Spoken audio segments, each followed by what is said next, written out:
natural. You see, bacteria and viruses that we come into contact with from just human contact, our body builds up the immunity much more naturally. When you take a vaccine and stick it into a child, it bypasses the whole digestive system. It bypasses the throat, the nose, the sinuses, just goes right into the body. And how's this poor little body going to fight it off when it's bypassing, every... The natural process. Exactly.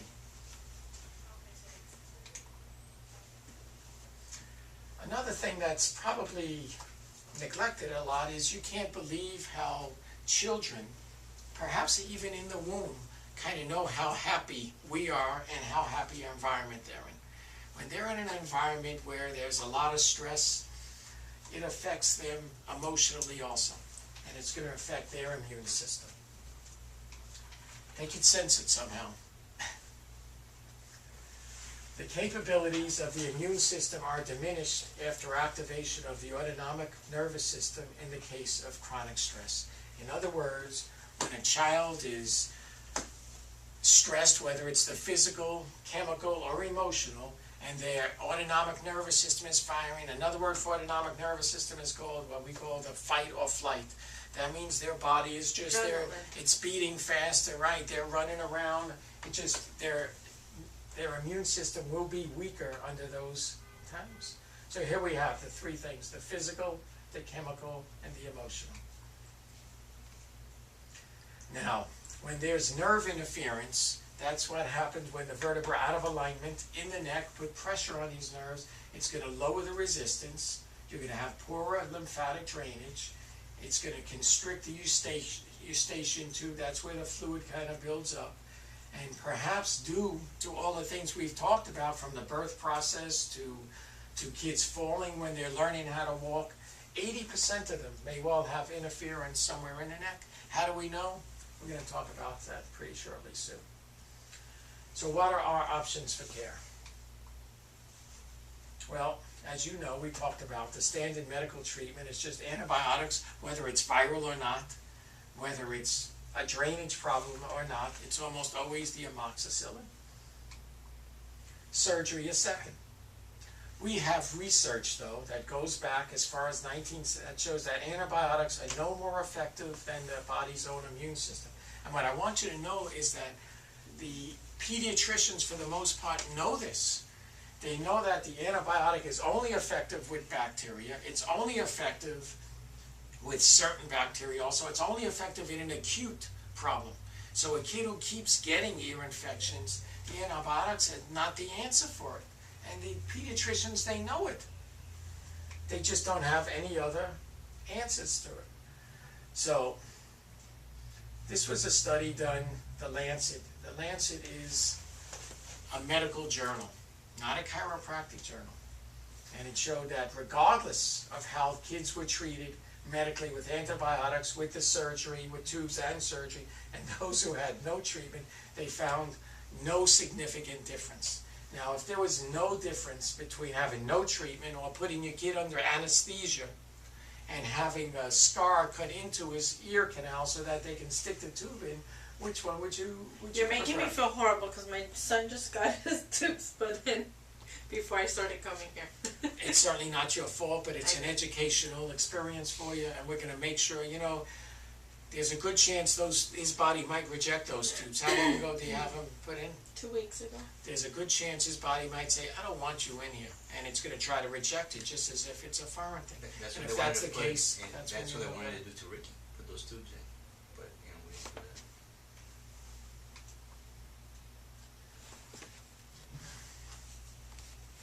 that. Again, this is the American Academy of Pediatrics. What does it say? It says that pediatricians should be very careful. They should watch first before prescribing antibiotics, before prescribing any other type of treatment. Moreover, over 7 children would need to be treated with antimicrobial to achieve one short-term response.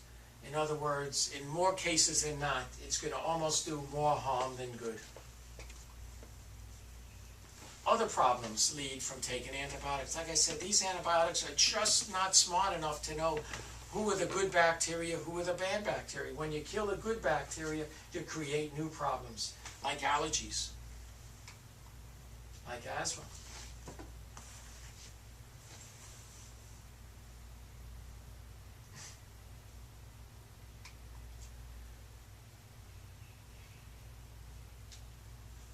As you can see, antibiotics are certainly not the answer.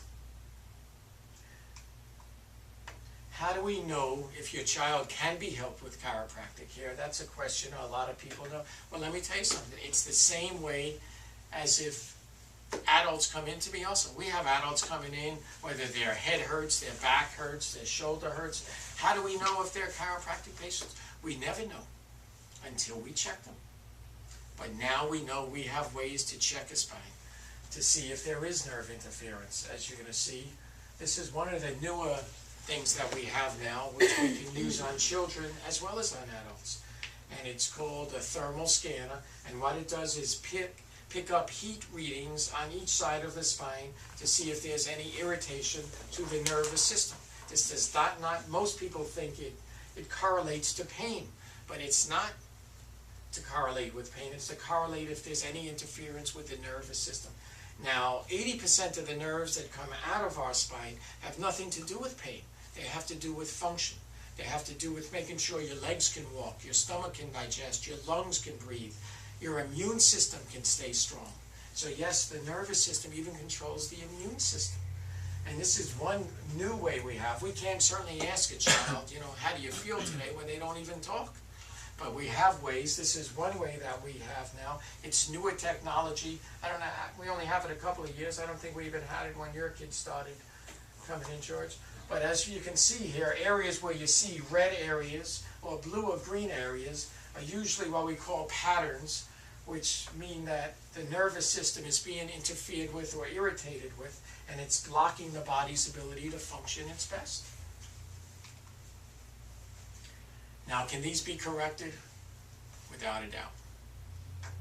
Not only through your child's symptoms getting better, like he might say, oh, when his kids started getting adjustment, they started getting healthier, but also through the scans, we will see improvements in the scans. So, the role of chiropractic is not to really treat ear infections, it's to reduce the nerve interferences that are keeping the body from functioning to its best potential. So you may say, Doc, next time my kid gets an ear infection, I'm going to bring him to you. I say, no thanks. I'd rather see the kid before. Let's unleash those nerves so they can flow through your kid's body, so they can function to their best, rather than waiting for an ear infection. You may say, gee, Doc, I waited to come and see you or a chiropractor again once my back started hurting again. No thanks to that either. We easily could have checked you weeks or months ago, found some subluxation of on, and said, hey, if we correct this now, there's no reason that you're going to have to suffer. And when you're suffering, your kids are not getting the best out of you, your husband's not getting the best out of you. So, without a doubt, chiropractic has had an amazing results with helping ear infections. It's been documented. We'll talk about this is from Ladies' Home Journal. This isn't a chiropractic magazine, and it says that adjustments for ear infections by improving normal drainage will help